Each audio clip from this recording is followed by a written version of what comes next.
ইউনূস প্রচার করতেছে শেখ হাসিনার অগ্রণী ব্যাংকের লকারে নাকি 832 ভরি স্বর্ণ পাওয়া গিয়েছে। মজার বিষয় হচ্ছে এই বিষয়টা তাদের খুঁজে বের করতে প্রায় 18 মাস সময় লেগেছে।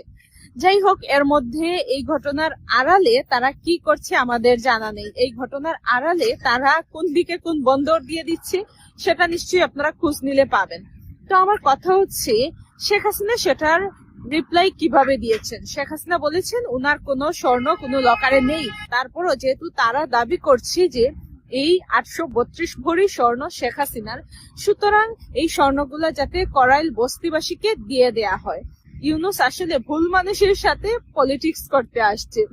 শেখ হাসিনা যে বিশ্ব নেতা এটা ইউনূস ভুলে গিয়েছে। শেখ হাসিনা যে পলিটিক্স একেবারে জন্ম থেকেই করে আসছেন, শেখ হাসিনা যে জন্মের পর থেকেই পলিটিক্স করে আসছেন, পলিটিক্স দেখে আসছেন।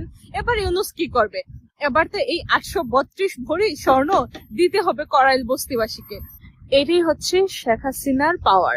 ওনাকে ইউনূস চাচ্ছিল এই 832 ভরি স্বর্ণ দিয়ে কোনো না কোনো ভাবে একটা ট্র্যাপে ফেলতে, কিন্তু শেখ হাসিনা কি করছেন?